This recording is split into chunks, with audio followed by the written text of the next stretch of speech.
8:45 a.m. called the Hua-15. The missile was launched at 3:17 a.m. local time from a site to the north of Pyongyang, flying for 53 minutes before falling into the Sea of Japan, within Japan's exclusive economic zone. North Korea claims it can reach targets at a distance of more than 8,000 miles, putting Britain and anywhere in the continental United States well within range of Kim Jong-un. Click here for more from Julian Rial. 8:23 a.m. China has voiced grave concern over North Korea's missile test and called for talks to peacefully resolve the nuclear crisis. Foreign Ministry spokesman Zheng Shuang said Beijing's proposal for North Korea to freeze weapons tests in return for the U.S. to suspend military drills in the region was the best approach to ease tensions. Washington has rejected that approach. China hopes all sides will work on the peaceful settlement of the issue as a military option is not the solution to resolve the crisis, Zheng told a regular news briefing. China expresses grave concern and opposition to the relevant launching activity, the spokesman said. Beijing strongly urges North Korea to observe UN resolutions and stop actions that heighten tensions on the Korean peninsula, Zheng said. At the same time, we also hope the relevant parties will act cautiously to work together for the peace and stability of this region. 8:07 a.m. The announcement that North Korea had successfully tested a new intercontinental ballistic missile fell, almost inevitably, to reach Anhui. Mrs. Ri has been reading the news on North Korean state television since 1971. In front of a backdrop of Mount Paektu, the dormant volcano on the Chinese border that is the fount of Korean nationhood, she trembled with excitement, smiling broadly as she made the historic announcement. Residents a big video screen in Pyongyang showing newsreader Ri Chun-hee making a previous announcement credit a fugity Mrs. Ri's appearance was the latest landmark in a remarkable TV career. Believed to be 73 years old, Mrs. Ri was born to a poor family in Gangwon Province, in Central Korea, during the Japanese occupation. She studied performing arts at Pyongyang University of Theatre and Film before being selected by the party to be its mouthpiece due to her poverty and, consequently, her impeccable communist credentials. Recruited by Korea Central Television, she became chief news presenter by 1974 and survived purges and demotions of others around her at the station. Click here for more on her background. 6:17 a.m. Pyongyang residents react at the Pyongyang railway station after the news of the successful launch of the new intercontinental ballistic missile ICBM Hua-15 in Pyongyang. Credit AFP Pyongyang residents a big screen near the Pyongyang railway station showing the news on the successful launch. Credit AFP Pyongyang residents react at the Pyongyang railway station. Credit AFP 5:20 a.m. Some analysts believe the announcement suggests this will be the last such test for a while. Kim Jong-un declared with pride that now we have finally realized the great historic cause of completing the state nuclear force, state media KCNA reported. Melissa Hannum, senior research associate at the James Martin Center for Non-Proliferation Studies, said the language suggested an endgame, so perhaps this isn't out. A way to say they've achieved what they want as long as we treat them the way they want to be treated. 4. Melissa Hannum at Manam November 29, 2017 4:08 a.m. Here is video of the announcement though you may struggle to follow it if you don't understand Korean. 3:41 a.m. 3:37 a.m. North Korea says it has successfully tested a new ICBM named the Hua-15 which can reach all of the U.S. mainland. It says it was a success. 3:34 a.m. North Korea has just started its special announcement about its latest missile test featuring Ri Chun-hee, the newsreader who appears only when there's big news. Pic.twitter.com We have matched 9. Anna Fifield at Anna Fifield November 29, 2017 3:21 a.m. 3:07 a.m. With the broadcast coming up in about 20 minutes, when North Korea runs down the likely announcements, 2. Not all launches this year have warranted special news. So this is considered by DPRK to be big achievement. New second stage, all of US in reach. Successful completion of working ICBM.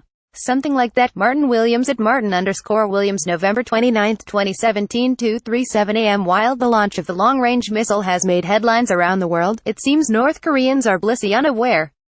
There has not yet been any official reports in North Korea about the test.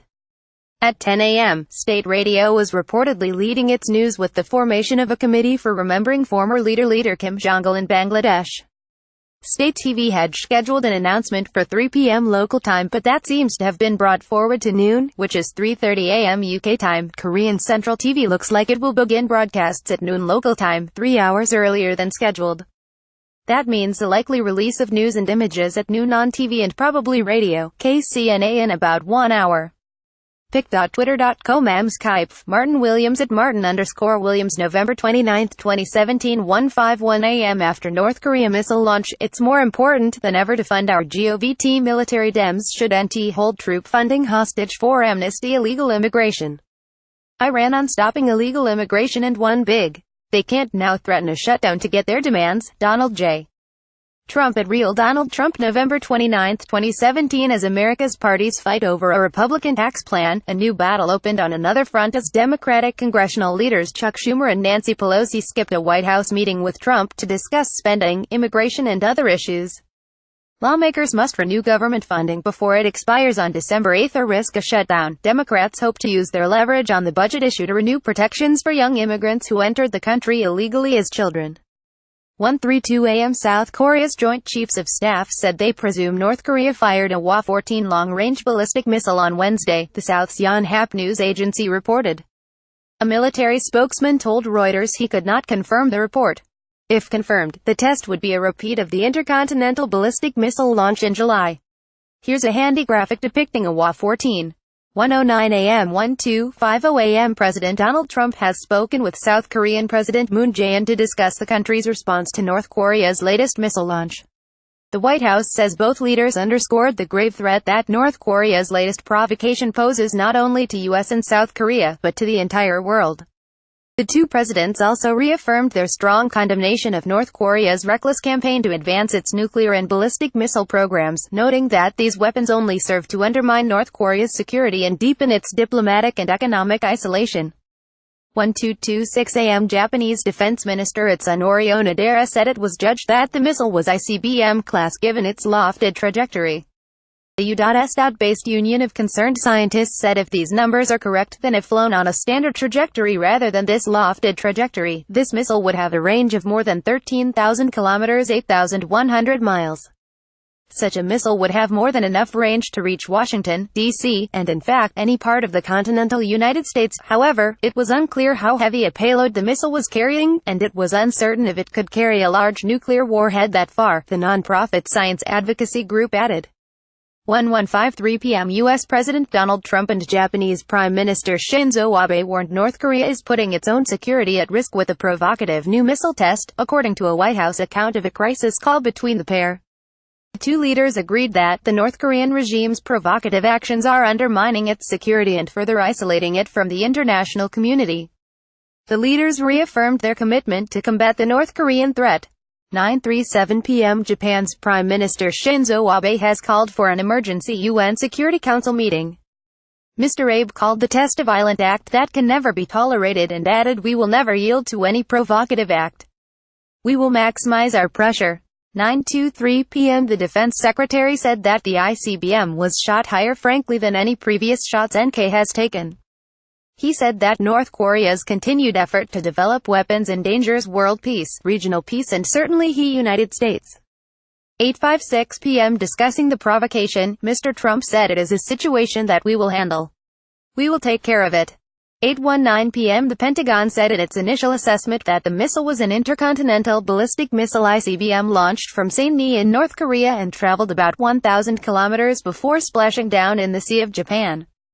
It added that the missile did not pose a threat to the United States, its territories or allies.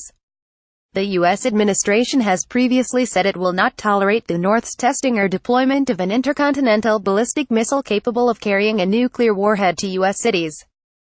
7:57 p.m. South Korean and U.S. authorities are working together to analyze the latest missile's trajectory, according to a statement from South Korean military chiefs.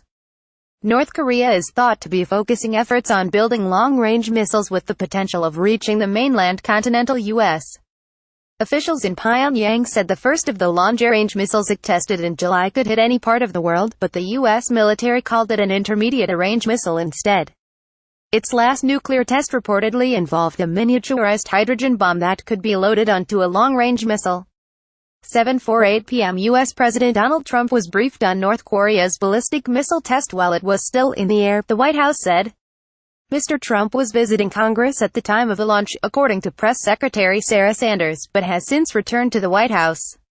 He is expected to make a statement on the missile test shortly. 7:45 p.m. Asked whether The U.S. is out of peaceful options with North Korea, Senator Lindsey Graham tells MSNBC. Not yet, but we're getting closer. 7:37 p.m. Japan's government estimates the North Korea missile flew for 50 minutes and landed in Japan's exclusive economic zone.